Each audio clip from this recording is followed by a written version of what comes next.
नमस्कार साथियों, daily current affair class में आप सबका स्वागत है। आइए हम देखेंगे उन तमाम घटनाओं को जो आने वाले एग्जामों को लेके महत्वपूर्ण साबित होगा और आने की संभावना बहुत हद तक बनी रहेगी। तो चलिए हम लोग चलते हैं अपने क्वेश्चन की तरफ और देखते हैं क्या रहा है खास। देखिए, एक लाइन आप लोगों के लिए हम लिख के लाए हैं, कोशिश हमेशा ज़्यादा करो। देखिए, ज़्यादा करो तो सब ज़्यादा करता है, लेकिन ज़्यादा नहीं, ज़्यादा से ज़्यादा कोशिश करनी चाहिए, क्योंकि आजकल के लोग तो ज़्यादा ही कोशिश करते हैं। जीतेंगे हम, ये वादा करो, किस्मत भी रूठे पर हिम्मत ना टूटे, मजबूत इतना इरादा रखो। लोग कहते हैं ना कि उसका किस्मत सही था इसलिए जल्दी जॉब लग गया, बिल्कुल नहीं। अरे उसके पीछे कितना मेहनत था ये तो पहले देखिए। क्या पता किस्मत खराब हो, लेकिन मेहनत इतना ज़्यादा हो कि किस्मत भी पलटी मार दे और वो बोले कि नहीं किस्मत खराब है, फिर भी इसका किस्मत बनाना ही पड़ेगा। ये होना चाहिए मेहनत। तो चलिए अपना क्वेश्चन की तरफ चलते हैं और देखते हैं क्या रहा महत्वपूर्ण जो एग्जाम में आने की संभावना बहुत हद तक बनी हो, चाहे यूपीएससी हो, स्टेट पीसीएस हो या रेलवे हो, एसएससी जीडी जो भी हो, उसको मिलने आने की संभावना बहुत हद तक बन जाती है। वैसा क्वेश्चन हम लोग लेके आए हैं। तो चलते हैं अपने क्वेश्चन की तरफ और देखते हैं क्या है। US agency for international development विवादों के संबंध में निम्नलिखित कथन पर विचार करे। देखिए, ये यूएस एड की बात कर रहा है, ये विवाद में आ गया है। आप सोच रहे हैं कि ये क्या है? ये एक्चुअली अमेरिका द्वारा दिया गया एक फंड है जो अमेरिका हर नहीं अधिकतर देश को जारी करता है। उन देशों को जो अमेरिका का मित्र हो, खासकर मित्र देशों के लिए जारी किया जाता है। इसमें भारत को भी दिया गया। आप सोच रहे हैं कि क्या भारत मित्र है? बिल्कुल भारत मित्र है, लेकिन अब भी नहीं दिया गया। ये जो अभी बयान जारी हुआ है, ये जो बाइडन के काल में दिया गया उस फंड की बात किया जा रहा है। तो हम लोग देखते हैं कि किस फंड है।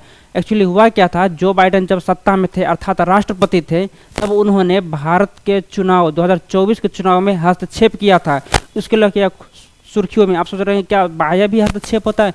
जी हाँ, ऐसा देखने को मिला है कि अमेरिकी सरकार यानी जो बाइडन के द्वारा 2024 के चुनाव में हस्तक्षेप किया गया था कि बीजेपी को सीट न आए। ऐसा हम नहीं, ऐसा न्यूज रिपोर्ट, ऐसा अमेरिकी राष्ट्रपति, अभी वर्तमान राष्ट्रपति डोनाल्ड ट्रंप के द्वारा बोला गया है। इसलिए यह भी सुर्खियों में आ गया है कि अमेरिकी राष्ट्रपति डोनाल्ड ट्रंप ने कहा है कि जो बाइडन के द्वारा भारत में बीजेपी को गिराने के लिए फंड जारी किया गया था, सिर्फ भारत ही नहीं बल्कि बांग्लादेश हो या फिर अन्य देशों में भी अमेरिका द्वारा जारी किया गया था यह फंड, लेकिन इस पर रोक लगा दिया गया है। किसके द्वारा? तो अभी वर्तमान राष्ट्रपति डोनाल्ड ट्रंप ने इसको लेके अभी रिपोर्ट जारी की है। तो देखते हैं हम लोग अपने क्वेश्चन पे क्या रहा है। अमेरिकी सरकार की दक्षता विभाग ने भारत में मतदान के लिए $21 मिलियन की यूएस एड निधि रद्द कर दी है। ये बिल्कुल सही बात है।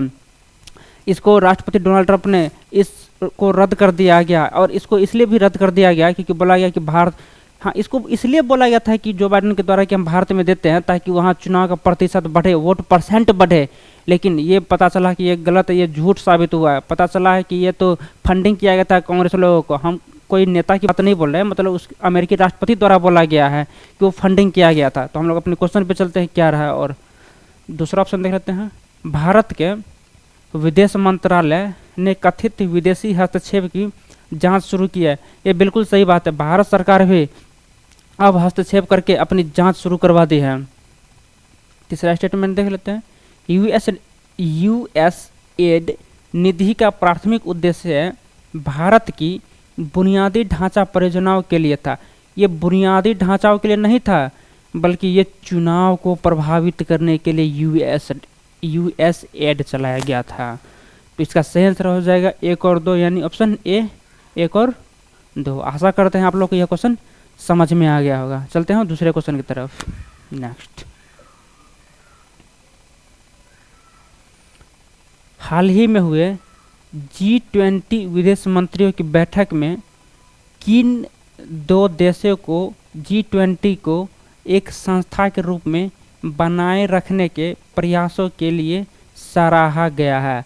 देखिए, हाल ही में G20 की अध्यक्षता जो है G20 की अध्यक्षता खैर साउथ अफ्रीका कर रहा है, इस पर हम आएंगे। लेकिन पहले क्वेश्चन की ओर आते हैं कि G20 विदेश मंत्रियों की बैठक चल रही है, उसमें 2 देशों को एक संस्था के रूप में सराहा गया है। वो किन 2 देशों को सराहा गया हम उन्हें देखेंगे, लेकिन उससे पहले देख लेते हैं कि G20 में कुल 19 राष्ट्र हैं। सोच रहे होंगे फिर G20 क्यों नाम है, बताते हैं।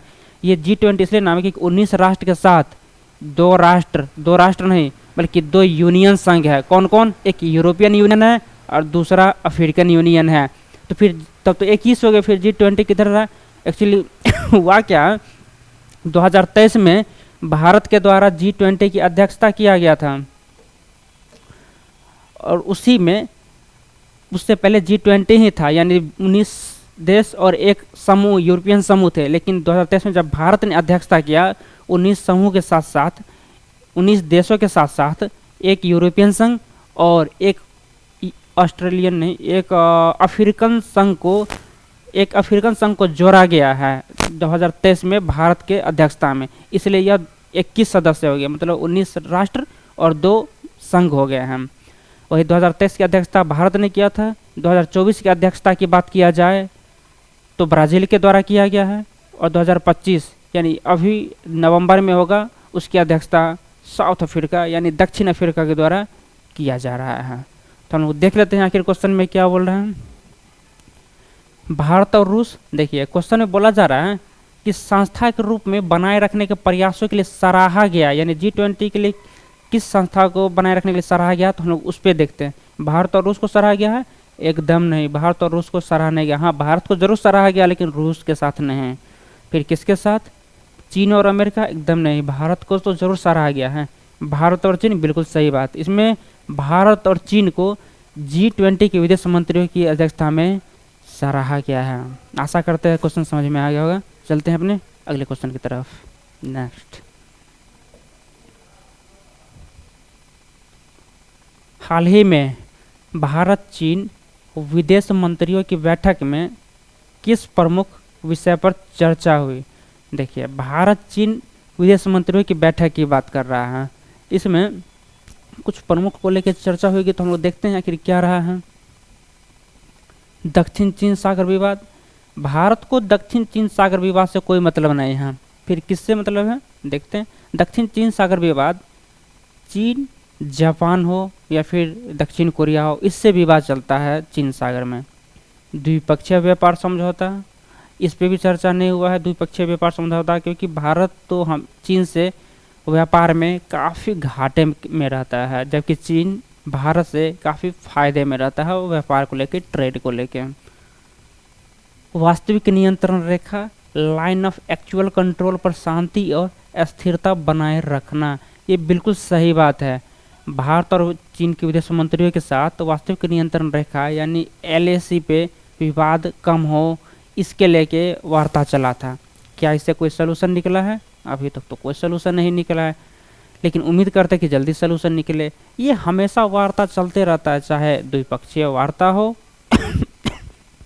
या फिर भारत और चीन के सेनाओं द्वारा वार्ता हो, ये हमेशा चलते रहता है, लेकिन फिर भी सलूशन नहीं निकल पाता है, क्योंकि चीन के द्वारा भारत के लद्दाख क्षेत्र को ऑक्युपाइड किया गया था, अर्थात उसे अवैध तरीके से कब्जा कर लिया गया है और वो चीन छोड़ने के चक्कर में नहीं है। इसको लेकर भारत काफ़ी आपत्ति जता चुकी है।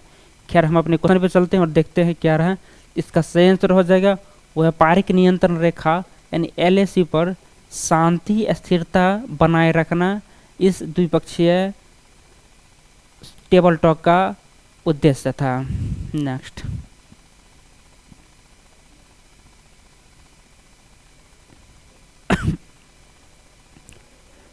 पुंछ में भारत पाकिस्तान ब्रिगेड कमांडर स्तर की फ्लैग बैठक का उद्देश्य क्या था? देखिए, ये पुंछ भारत और पाकिस्तान की द्विपक्षीय बैठक को लेकर बात किया जा रहा है।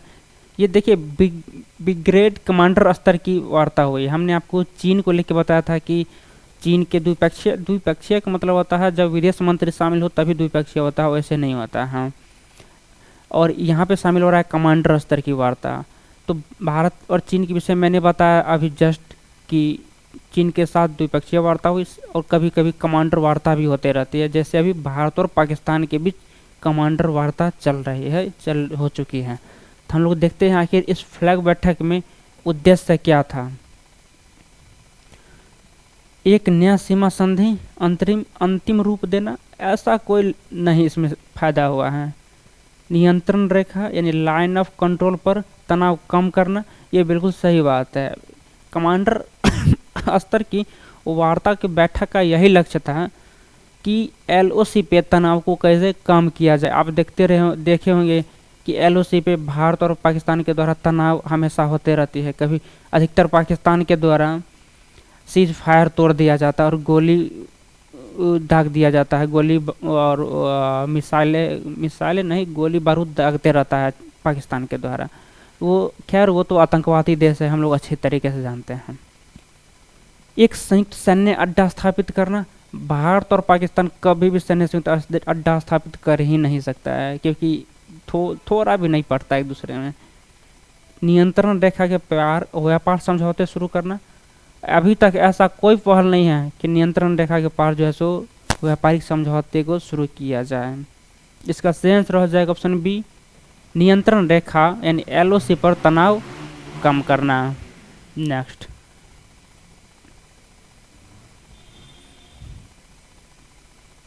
किस भारतीय राज्य ने हाल ही में अपने समान नागरिक संहिता यानी यूसीसी के तहत लिव इन संबंध के पंजीकरण को अनिवार्य किया है? देखिए, हमने आपको बताया था यूसीसी को संवैधानिक तरीके से लागू करने वाला पहला राज्य भारत का वो उत्तराखंड बना है। वहीं पहले से लागू यूसीसी को लागू करने वाला गोवा है। गोवा अर्थात जो पुर्तगाली के शासनकाल से ही लागू है, लेकिन विधेयक पारित करके लागू करने वाला पहला राज्य उत्तराखंड बना है। तो आखिर देखते हैं कि इस क्वेश्चन में क्या है कि भारतीय राज्य ने अपने समान नागरिक संहिता यानी यूसीसी के तहत लिव इन संबंधों के पंजीकरण को अनिवार्य किया। देखिए, लिव इन क्या होता है, जो लड़का लड़की यानी जो नाबालिग है या जो शादी करने के चक्कर में वो लिव इन रिलेशन में रहते हैं, शादी से पहले एक दूसरे को समझने के लिए लिव इन में चले जाते हैं ताकि एक दूसरे को समझ सके। फिर ये अभी चर्चा में क्यों आया है, जबकि हमने तो इस पर अच्छा से डिटेल दे दिया था? इसलिए आया है क्योंकि सुप्रीम कोर्ट के द्वारा बताया गया है कि जो भी लिव इन रिलेशन में चले जाते हैं, अब उन पे आपत्ति जताई गई है कि अब जब लिव इन में चले जाएंगे, यदि संतान पैदा यदि हो जाए या फिर महिलाएं गर्भवती हो जाए तो उसे मतलब उसको जो है सो अब पूरा का पूरा अधिकार होगा अपने माता पिता के संपत्ति पे, न कि जो है सो वो अधिकार नहीं रहेगा। पहले अधिकार नहीं होता था क्योंकि पहले ऐसा कोई कानून था ही नहीं। यदि और खासकर लिव इन में जाने के लिए अब पंजीकरण कराना अनिवार्य हो गया है। पंजीकरण यदि नहीं होगा तो 25,000 रुपये का जुर्माना के साथ साथ 6 महीने के जेल भी हो सकती है। और पंजीकरण इसलिए करवाना बहुत ज़रूरी है। क्या आप सोच रहे हैं कि आप फर्जी पंजीकरण नहीं करवाया जा सकता है? बिल्कुल करवाया जा सकता है। फर्जी पंजीकरण हो गया, अगर पता चल गया तो उस पर भी सेम कंडीशन है कि 3 महीने का सज़ा और 25,000 रुपये का जुर्माना कोई भी लागू हो सकता है। तो हम लोग चलते हैं अपने क्वेश्चन पे, और क्या रहा है खास। उत्तराखंड, राजस्थान, महाराष्ट्र, कर्नाटक, इसका सेम चल जाएगा उत्तराखंड जो है सो लिव इन पे काबू पाने के लिए लाई है। नेक्स्ट, पूजा स्थल अधिनियम 1991 जो हाल ही में चर्चा में था का मुख्य उद्देश्य क्या है? देखिए, पूजा स्थल अधिनियम के विषय में हमने आपको अच्छे तरीके से बता चुके हैं, लेकिन जो लोग नहीं पहले आए हैं उनको थोड़ा सा बता देते हैं। ये 1991 का कानून लाया गया था बाबरी मस्जिद विध्वंस के बाद। एक्चुअली हुआ था क्या कि जो भी 1947 से पहले धार्मिक स्थल बन चुके हैं, मंदिर हो, मस्जिद हो, गिरजाघर हो, कोई भी धार्मिक स्थल है, उसको संरक्षण देना इस कानून का मुख्य उद्देश्य है। तो चलते हम लोग अपने क्वेश्चन पे देखते हैं क्या रहा है। तो इसका कहना है कि 1991 के अधिनियम जो चर्चा में था उसका उद्देश्य क्या है, तो देख लेते हैं क्या रहा उद्देश्य। सभी धार्मिक स्थलों को राष्ट्रीय स्मारकों में परिवर्तित करना। ऐसा थोड़ी होता है कि कोई भी धार्मिक स्थल उसको राष्ट्रीय स्मारक में परिवर्तित कर दीजिएगा तो दंगा ही भड़क जाएगा, ऐसा नहीं होता है। 15 अगस्त 1947 को मौजूद धार्मिक स्थलों की धार्मिक प्रकृति को संरक्षित करना, ये बिल्कुल सही बात है। हमने आपको अभी जस्ट बताया कि 15 अगस्त 1947 को मौजूद धार्मिक स्थलों की धार्मिक प्रकृति को संरक्षण करना 1991 के कानून के तहत बनाया गया है। जिसका सही आंसर हो जाएगा ऑप्शन बी। नेक्स्ट,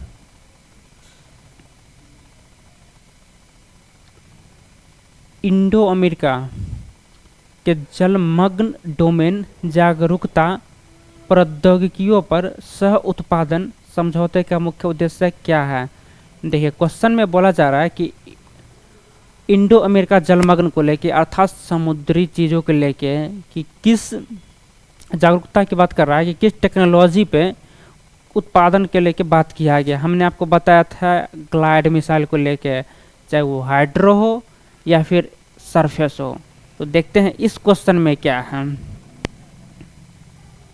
हिंद महासागर में निगरानी क्षमताओं को बढ़ाना। देखिए अगर हाइड्रो मिसाइल अगर हो तो हिंद महासागर की क्षमताओं को ही बढ़ाना इसका लक्ष्य है। गहरे समुद्री खनन परियोजनाओं को विकसित करना ऐसा कोई बात नहीं है। भारत के तटीय क्षेत्रों में पर्यटन उद्योग को विस्तार करना एकदम नहीं। मत्स्य पालन और समुद्री जैव विविधता संरक्षण को मजबूत करना ऐसा भी नहीं है। इसका सही आंसर हो जाएगा हिंद महासागर में निगरानी क्षमताओं को बढ़ाना। Option A will be the right answer. Next,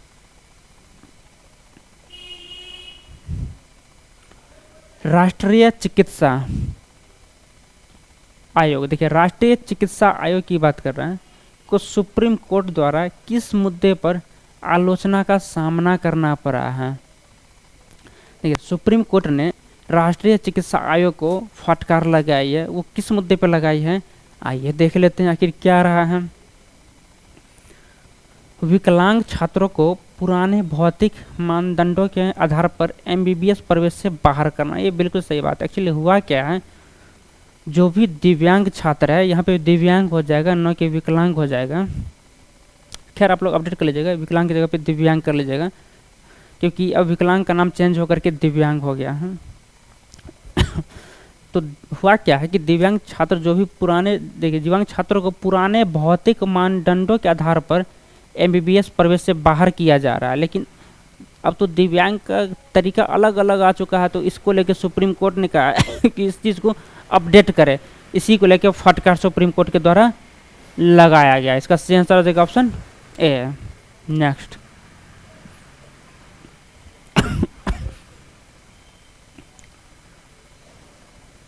Bharat में महिलाओं के खिलाफ अपराध कम करने के लिए हाल ही में सुप्रीम कोर्ट द्वारा कौन सी नई पहल प्रस्तावित की गई है। देखें भारत में एक्चुअली महिलाओं के खिलाफ जो हिंसा हो रही है उसके लेके सुप्रीम कोर्ट द्वारा, देखिए सुप्रीम कोर्ट द्वारा अपराध के लिए हाल ही में सुप्रीम कोर्ट द्वारा एक नई पहल प्रस्तावित की है। वो पहल क्या है हम लोग देख लेते हैं। आप सोच रहे होंगे क्या केवल महिलाओं के साथ ही हिंसा होता है, पुरुषों के साथ नहीं होता है, लेकिन पुरुषों का साथ जो हिंसा होता है उसे उजागर नहीं किया जाता है। यहाँ केवल महिलाओं के ही दिखा जाता है और महिलाएं फर्स्ट होती हैं, चाहे पुरुष कुछ भी हो जाए। चलते हैं अपने क्वेश्चन पे। स्कूल पाठ्यक्रम में लैंगिक समानता और नैतिक शिक्षा को शामिल करना, लैंगिक आधारित अपराधों के लिए विशेष अदालतों की स्थापना। देखिए लैंगिक कानून के लिए विशेष अदालत की स्थापना की बात अभी तक कोई चर्चा में भी नहीं आया है। ऐसा थोड़ी है कि लड़का का कोर्ट अलग है लड़की का कोर्ट अलग है, ऐसा अभी तक नहीं है। शहरी क्षेत्रों में एक विशेष महिला पुलिस बल का गठन, देखिए ये गठन पहले से ही हो रखा है। अगर देखा जाए तो अधिकतर जगह देखिएगा कि शहरी क्षेत्र में विशेष महिला पुलिस का गठन है, लेकिन ये अभी मुद्दा में नहीं है। अभी फिलहाल जो मुद्दा में उसकी हम बात करेंगे। लैंगिक आधारित अपराधों के लिए मृत्यु दंड के विस्तार को अनिवार्य बनाना, ऐसा भी नहीं है कि लैंगिक कोई अपराध, मान लीजिए कोई लड़का लड़की में झड़प हो गया तो ऐसा थोड़ी कि आप मृत्यु दंड ही सुना दीजिएगा, उसे फांसी दे दीजिएगा, ऐसा नहीं है। तो इसका सही आंसर हो जाएगा ऑप्शन है, स्कूल पाठ्यक्रम में लैंगिक समानता और नैतिक शिक्षा को शामिल करना। नेक्स्ट, सुप्रीम कोर्ट ने किस संस्था के उच्च न्यायालय के न्यायाधीशों को अपने अधिकार क्षेत्र में शामिल करने के निर्णय पर चिंता व्यक्त की है। देखिए ये क्वेश्चन बहुत इंपॉर्टेंट हो जाता है। इसमें बोला क्या गया सुप्रीम कोर्ट के द्वारा, देखिए कोई ऐसा संस्था है जिसके द्वारा उच्च न्यायालय के न्यायाधीशों को अपने अधिकार क्षेत्र में शामिल करने के निर्णय पर चिंता व्यक्त की है। एक्चुअली होता क्या है, पहले हम लोग इसको देख लेते हैं, उसके बाद बताते हैं। केंद्रीय सतर्कता आयोग एकदम नहीं, ये सीबीसी ऐसा कोई बात नहीं की। देखिए लोकपाल, इसका सेम समझ जाएगा लोकपाल। एक्चुअली हो क्या रहा है कि लोकपाल जो है सो हाईकोर्ट के कोई भी जज हो, चाहे कोई भी मामला हो, यदि किसी पे भ्रष्टाचार का आरोप लग गया है तो लोकपाल उस पर जांच बैठा सकती है। और लोकपाल में एक सदस्य के साथ साथ 8 अन्य सदस्य भी होते हैं, और 8 में से 4 सदस्य यानी आधे सदस्य न्यायिक स्तर के होते हैं। न्यायिक स्तर अर्थात या तो वो हाई कोर्ट के मुख्य न्यायाधीश हो या फिर सुप्रीम कोर्ट के न्यायाधीश हो, उसमें से आते हैं। और ये लोकपाल विधेयक 2013 में गठन किया गया था। अभी ये चर्चा में क्यों आया है, ये चर्चा में आने का रीज़न है क्योंकि सुप्रीम कोर्ट के द्वारा एक निर्णय दिया गया जिसमें बताया गया है कि यह कोर्ट के खिलाफ हो जाता है। अब मानना है इसलिए क्योंकि हाई कोर्ट के जो भी जज है उस पे जो है सो लोकपाल विधेयक कार्य नहीं करेगा। वो किस लिए, क्योंकि लोकपाल जो है सो किसी जो भी भ्रष्टाचार जिस पे आरोप लग गया उस पे लेके वो सख्त से सख्त कार्रवाई करती है। लेकिन सुप्रीम कोर्ट द्वारा ऐसा बोला गया है कि हाई कोर्ट के जजों पे यह नियम लागू नहीं होगा, इसलिए यह अभी सुर्खियों में आ गया है। वहीं बात करें लोकपाल को, तो इसे लोगों का मित्र या लोगों का रक्षक भी बोला जाता है लोकपाल को। नेक्स्ट, लोकपाल वही है, याद होगा अन्ना हजारे की टाइम, अन्ना हजारे ने कैसे आंदोलन किया था। खैर हम लोग क्वेश्चन पे चलते हैं। नेक्स्ट, भारतीय सेना में शामिल होने के लिए तैयार त्वरित प्रतिक्रिया सतह से हवा में मार करने वाली मिसाइल का विकास कौन कर रहा है। देखिए बात कर रहा है भारतीय सेना में शामिल होने के लिए त्वरित प्रक्रिया अर्थात जो तुरंत रिएक्शन ले उसकी बात कर रहा है। हवा में मार करने वाली मिसाइल की बात कर रहा है, जो हवा में ही मार करे ऐसे मिसाइल का विकास कौन कर रहा है। तो देखे होंगे कि विकास कोई भी मिसाइल से संबंधित हो या फिर कोई सेना से और कोई डेवलपमेंट की बात हो, तो विकास संबंधित यानी टेक्नोलॉजी संबंधित बात हमेशा DRDO के द्वारा ही लाया जाता है। वहीं जब DRDO अनुसंधान यानी रिसर्च कंप्लीट कर लेती है तो किसी संस्थान को दे देती है कि अब यह प्रोडक्शन करे, यानी उत्पाद करके सेनाओं को प्रदान करें। तो चलते हैं लोग देखते हैं इस क्वेश्चन पे क्या रहा है। हिंदुस्तान एरोनॉटिक्स लिमिटेड HAL, देखिए HAL के द्वारा ही तेजस लड़ाकू विमान का उत्पादन किया जा रहा है, न कि तो इसका ये बिल्कुल नहीं होगा। ये पूछ रहा है त्वरित प्रक्रिया से तो हवा में मार करने वाले मिसाइल, तो हवा में मार करने वाली मिसाइल रक्षा इलेक्ट्रॉनिक्स लिमिटेड पेल एकदम नहीं। रक्षा अनुसंधान और विकास संगठन अर्थात DRDO, ये बिल्कुल सही हो जाएगा। DRDO का काम ही है कि वो रक्षा क्षेत्र में अनुसंधान करे अर्थात रिसर्च करे और टेक्नोलॉजी को बढ़ाए। और टेक्नोलॉजी को बढ़ाने के बाद ये DRDO किसी कंपनी को दे देती है, चाहे वो HAL हो, चाहे BEL हो, चाहे L&T हो, देके बनवाती और सेना को प्रदान करवाती है। नेक्स्ट,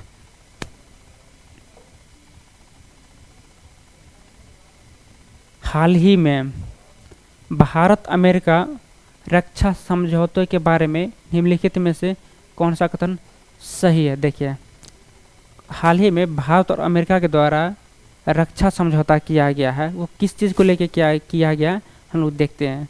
देखिएगा कि भारत और अमेरिका के साथ जल्दी रक्षा समझौता नहीं होता है, वो बहुत रेयर केस में ही भारत और अमेरिका रक्षा साझेदारी एक दूसरे को करते हैं। भारत जल्दी करना नहीं चाहता है लेकिन अमेरिका बेचना ज़रूर चाहता है। भारत हमेशा देखिएगा अधिकतर रूस के साथ रक्षा सहयोग करता है, फ्रांस के साथ करता है, और भी देशों के साथ करता है, लेकिन मेन यही 2 देश हैं। तो देखते हैं हम लोग स्टेटमेंट पे, भारत ने अमेरिका से F-35 लड़ाकू विमान खरीदने पर सहमति व्यक्त की है। देखिए ऐसा अभी तक कोई न्यूज़ नहीं आया कि भारत सरकार F-35 खरीद ही लेगा, लेकिन हाँ अमेरिका द्वारा ऑफर ज़रूर दिया गया है कि भारत सरकार F-35 विमान को खरीदे। यह 5वीं पीढ़ी का विमान है, जो भारत के पास अभी तक 5वीं पीढ़ी का विमान एक भी नहीं है, 5वीं पीढ़ी का फाइटर एक भी नहीं है, लेकिन भारत अभी भी इसको परचेज यानी खरीदने के लिए सहमति व्यक्त नहीं की है। दोनों देश पनडुब्बी रोधी युद्ध के लिए सोनो बॉय का स्व उत्पादन करेंगे। अच्छा, बिल्कुल। देखिए, हमने आपको बताया था कि सोनो बॉय को लेके कि ये कैसे काम करता है, तो हमने इस पर काफ़ी चर्चा कर रखा है, लेकिन थोड़ा सा जान लीजिए कि ये उत्प्लावन बल के सिद्धांत पे कार्य करता है। तो इसका सही आंसर हो जाएगा ऑप्शन बी, दोनों देश यानी भारत और अमेरिका के द्वारा पनडुब्बी रोधी युद्ध के लिए सोनो बॉय का उत्पादन करेंगे। अमेरिकी भारत को विमानवाहक पोत पट्टे पर देगा भी, तो भारत सरकार पट्टे पर नहीं लेगा। भारत इंडो पैसिफिक में अमेरिकी बलों के लिए रसद अड्डे प्रदान करना। ऐसा थोड़ी है कि भारत हिंद महासागर में अमेरिकी सेना को तैनात करवाएगा और रसद भी देगा साथ में, संभव ही नहीं है। भारत तो खुद चाहता है कि हिंद महासागर क्षेत्र में अपना ही प्रभुत्व हो, न कि अमेरिका का प्रभुत्व हो। नेक्स्ट, भारतीय रिजर्व बैंक यानी आरबीआई ने हाल ही में 10 बिलियन डॉलर का USD INR buy sell swap सौदा घोषित किया है। इस कदम का मुख्य उद्देश्य क्या है? देखिए, हुआ क्या है आरबीआई के द्वारा कि 10 बिलियन डॉलर इतना रुपए जारी करने वाली है। क्या ये छाप के जारी करेगी? जी नहीं, ये जारी करेगी बैंकों से डॉलर खरीद करके। अर्थात बैंकों को कहेगी कि 10 बिलियन डॉलर का मुझे डॉलर चाहिए और इसके बदले में हम पैसा देते हैं। अर्थात बैंकों को रुपया देगी और डॉलर लेगी। इससे क्या फ़ायदा होगा भारत सरकार को? इससे फ़ायदा होगा कि डॉलर जो अभी लगभग 87 के करीब में चले गए, $1 बराबर 87 रुपये चले गए हैं। इसको काउंटर करना है, थोड़ा सा कम करना है। इससे होगा क्या कि इन्वेस्टमेंट ज़्यादा आएगा। कैसे? वो एक्चुअली होता है कि भारत जब जैसे मान लीजिए 10 बिलियन डॉलर यदि अगर बैंकों को देती है तो बैंक रखेगी थोड़ी ना। बैंक तो तुरंत कस्टमर लोगों को बांटेगी, लोन के रूप में बांटेगी। जैसे ही लोन के रूप में बांटेगी तो लोगों के पास पैसा आ जाएगा। जेबों में पैसा आएगा तो लोग खरीदारी करेंगे तो सामान भी तो रहना चाहिए खरीदारी करने के लिए। तो सामान तो विदेशों के लोग सोचेंगे कि भारत के लोगों के पास पैसा बहुत है, वो तो खरीदारी बहुत करते रहते हैं, मार्केट में लिक्विडिटी बहुत है। तो विदेशी क्या करेगी? जल्द से जल्द अपना प्लांट बैठाएगी और वो अपना इंफ्रास्ट्रक्चर मजबूत करेगी और प्रोडक्शन चालू करके भारत में बेचेगी। इससे होगा क्या फ़ायदा कि भारत के लोगों को रोजगार भी मिलेगा। और इससे भारत सरकार को क्या फ़ायदा है कि लोगों को रोजगार तो मिल रहा, साथ ही टैक्स मिलेगा और इन्फ्लेशन को। तो फिर आप सोच रहे हैं क्या ज़्यादा इतना 10 बिलियन डॉलर यदि 10 बिलियन डॉलर का रुपया मार्केट में आएगा तो क्या इन्फ्लेशन नहीं बढ़ेगा? बिल्कुल बढ़ सकता है इन्फ्लेशन को कंट्रोल भी आरबीआई का काम में करना। तो वो रेपो दर को बढ़ाई कर सकते हैं, लेकिन ऐसा अभी नहीं करेगी वो, इसलिए क्योंकि ये 3 सालों के लिए ये रुपया जारी किया जा रहा है। फिर सोच रहे हैं क्या 3 साल के बाद वापस ले लेगी? जी बिल्कुल वापस ले लेगी। एक्चुअली 3 साल के बाद क्या करेगी आरबीआई? फिर बैंक को कहेगी हमने जो आपसे डॉलर खरीदे थे वो डॉलर आप वापस ले लीजिए और उसके बदले हमने जो आपको पैसा दिया था वो हमें दे दीजिए। और मार्केट में लिक्विडिटी यानी तरलता फिर कम जाएगी और भारत सरकार का लक्ष्य भी पूरा हो जाएगा और विदेशी कंपनी भारत में आ जाएगी, जिससे एफडीआई यानी फॉरेन डायरेक्ट इन्वेस्टमेंट, प्रत्यक्ष विदेशी निवेश काफ़ी हद तक भारत में बढ़ जाएगी। तो चलिए हम चलते हैं अपने क्वेश्चन पे और देखते हैं क्या रहा। तो इस क्वेश्चन का कहने का मतलब है कि भारतीय रिजर्व बैंक ने हाल ही में 10 बिलियन डॉलर का यूएसडी बाय यानी सेल स्वैप सौदा घोषित किया है। इस कदम का मुख्य उद्देश्य क्या है? तो चलते हैं अपने स्टेटमेंट पर और देखते हैं क्या रहा है उद्देश्य। अमेरिकी डॉलर के मुकाबले रुपये को मजबूत करना, ये बिल्कुल सही बात है। जैसे ही भारत जो है यानी आरबीआई अमेरिकी यानी जो भी बैंक से डॉलर खरीदेगी तो डॉलर मजबूत हो जाएगा। आरबीआई का मजबूत कैसे होता है? क्योंकि आरबीआई के पास जितना ज़्यादा डॉलर रहेगा उतना जो है सो मजबूत होता है या फिर उतना कमज़ोर होता है। तभी यानी क्या अभी कम गया था डॉलर? क्या जो इतना प्राइस गिर गया? जी हाँ, कमा इसलिए गिरा। तो जैसे डॉलर खरीदेगी तो वो यानी आरबीआई के पास डॉलर ज़्यादा आएगा तो करेंसी मजबूत हो जाएगी, यानी भारतीय करेंसी मजबूत होगी। ये बिल्कुल सही है। भारत में प्रत्यक्ष विदेशी निवेश को सुगम बनाना, देखिए सुगम जरूर बनेगा लेकिन ये ऐसा कोई मेन लक्ष्य नहीं है। भारत के विदेशी मुद्रा भंडार को बढ़ाना, भारतीय बॉन्ड बॉन्ड बाजार को स्थिर करना। देखिए इसका सही आंसर हो जाएगा अमेरिकी डॉलर के मुकाबले रुपये को मजबूत करना, इसका मेन लक्ष्य है। नेक्स्ट, सुप्रीम कोर्ट ने फैसला सुना है कि राष्ट्रीय चिकित्सा आयोग की एमबीबीएस प्रवेश के लिए विकलांगता मानदंड किसका उल्लंघन करता है। विकलांगता अर्थात दिव्यांगता की बात कर रहा है।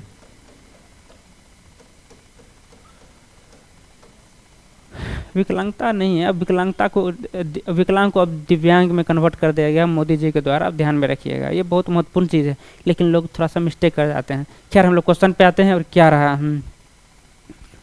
सुप्रीम कोर्ट ने फैसला सुनाया, क्या फैसला सुनाया है कि राष्ट्रीय चिकित्सा आयोग की एमबीबीएस प्रवेश के लिए विकलांगता मानदंड का उल्लंघन किया जा रहा है। एक्चुअली दिव्यांगता मानदंड का उल्लंघन किया जा रहा है, इसको लेकर सुप्रीम कोर्ट ने फैसला सुना है। क्या सुना है आइए देख लेते हैं।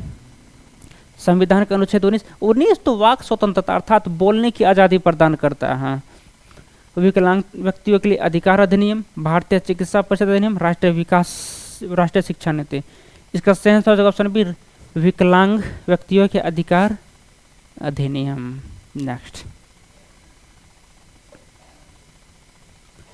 सऊदी के नेतृत्व वाले गल्फ कोऑपरेशन काउंसिल और जॉर्डन मिस्र शिखर सम्मेलन का उद्देश्य किस विषय पर चर्चा करना था। देखिए अभी सऊदी में हाल ही में यानी गल्फ कंट्री में चर्चा किया गया, किस चीज़ को लेके, तो चर्चा किया गया है कोऑपरेशन काउंसिल के लिए जॉर्डन मिस्र शिखर सम्मेलन। अरे वही मिस्र है, इजिप्ट वाला, जो आप लोग इजिप्ट बोलते रहते हैं, जो अपने आप को बोलता है कि हम यूरोप में भी है, लेकिन अब पता नहीं वो यूरोप में है कि वो एशिया में, वो कन्फ्यूजन में खुद ही रहता है, लेकिन वो यूरोप ही मानता है अपने आप को, लेकिन है भी शायद। शिखर सम्मेलन का उद्देश्य किस विषय पर चर्चा करना था। देख लेते हैं कि किस विषय को चर्चा के लेके गल्फ कंट्री में वार्ता किया। अरे हमने आपको बताया था कि गल्फ कंट्री में अमेरिका और रूस के द्वारा द्विपक्षीय वार्ता यानी दोनों विदेश मंत्रियों की वार्ता हुई है, उस पर यानी अमेरिका और रूस की वार्ता हुई है, तो जाहिर सी बात है किस चीज़ को लेके हो गया, तो वो तो रूस और यूक्रेन जो वॉर चल रहा है उसको लेके हुआ होगा। तो हम लोग देखते हैं अपने क्वेश्चन पे और क्या रहा। आप सोच रहे होंगे क्या अमेरिका और रूस वार्ता कर रहा है, कि वार्ता तो यूक्रेन के साथ करना चाहिए, बिल्कुल सही सोच रहे हैं, लेकिन यूक्रेन को बिल्कुल भी नहीं बुलाया गया। जेलेंस्की तो थे लेकिन उसको बुलाया भी नहीं गया इस वार्ता में, अमेरिका और रूस ही वार्ता करके रह गए। अरे इससे तो फ्रांस भी खपा हो गया था, यूरोपीय संघ भी खपा हो गया कि हम लोग तो यूक्रेन को इतना फंडिंग किया हम और हमें भी नहीं पूछा गया है। लेकिन खैर हम लोग चलते हैं अपने क्वेश्चन पे और देखते हैं क्या रहा है। इस क्वेश्चन में पूछा जा रहा है कि सम्मेलन का उद्देश्य किस विषय पर चर्चा करना था। तो चर्चा को लेकर बात किया जाए, इजराइल फिलिस्तीन विवाद और गाजा संकट, मध्य पूर्व में ब्रिक्स विस्तार का भविष्य। देखिए वो ब्रिक्स विस्तार का संकट के लेकर वार्ता नहीं हुआ है। मध्य पूर्व दक्षिण एशिया के बीच व्यापार संबंध, देखिए व्यापार के लिए भी वार्ता नहीं हुआ। ओपेक से स्वतंत्र एक आर्थिक ब्लॉक बनाना, देखिए ओपेक को लेके ऐसा कोई चर्चा अभी तक नहीं हुआ है। इसका सही आंसर ऑप्शन है इजराइल फिलिस्तीन विवाद और गाजा संकट। देखिए हमने आपको बताया अभी कि अमेरिका और रूस को लेके अभी चर्चा किया था, एक्चुअली वो क्वेश्चन है, ये क्वेश्चन पूछ रहा है गल्फ कोऑपरेशन काउंसिल जो जॉर्डन और मिस्र शिखर सम्मेलन की। एक्चुअली हो क्या रहा है कि आप देखेंगे कि इजराइल फिलिस्तीन विवाद भी चल रहा है, जो हमास को लेके आपने देखे होंगे कि हमास जो है सो बहुत सारे इजरायली, एक्यूरेट नंबर मुझे नहीं याद है, लेकिन बहुत सारे इजरायली, इतना इजरायली को वो बंधक बना रखे और वो एक प्रस्ताव में जारी किया था कि हम धीरे धीरे एक इजरायली छोड़ेंगे तो 50 फिलिस्तीन यानी गाजा वाले लोगों को इजरायली छोड़ेगा। इसको लेके हुआ था वार्ता, लेकिन यह वार्ता धरा का धरा रहता है, थोड़ा छोड़ता है फिर रुक जाता है, ये वार्ता काम नहीं आ रहा है। इस पर हम देखते हैं कि आखिर इजराइल फिलिस्तीन विवाद और गाजा संकट को लेके वार्ता किया गया था। इस पे तो डोनाल्ड ट्रंप ने अपनी आपत्ति जताते हुए कहा कि हम पूरा फिलिस्तीन यानी जो भी गाजा पट्टी है उसको तो हम पूरा साफ ही कर देंगे और पूरा खंडर को साफ करके नया शहर ही बैठाएंगे, नया शहर को डेवलप करेंगे। ये राष्ट्रपति डोनाल्ड ट्रंप के द्वारा बोला गया था। इस बात पे कई देशों ने भी अपनी आपत्ति जताई है। खैर हम लोग चलते हैं अपने क्वेश्चन पे और देखते हैं। इसका सही आंसर हो जाएगा ऑप्शन है इजराइल फिलिस्तीनी विवाद और गाजा संकट। नेक्स्ट, भारत तो पहले दिन से ही आतंकवाद के खिलाफ रहता है। आज का क्वेश्चन इतना ही तक था। आशा करते हैं आप लोगों को अच्छे से समझ में आया होगा और ये एग्ज़ाम को लेके काफ़ी महत्वपूर्ण साबित होता है। ऐसा क्वेश्चन लाया जा रहा है, महत्वपूर्ण मतलब इतना महत्वपूर्ण होता है कि उम्मीद किया जा रही है एग्ज़ाम में आ ही जाए। तो वीडियो को लाइक और शेयर ज़रूर करें। बहुत बहुत धन्यवाद।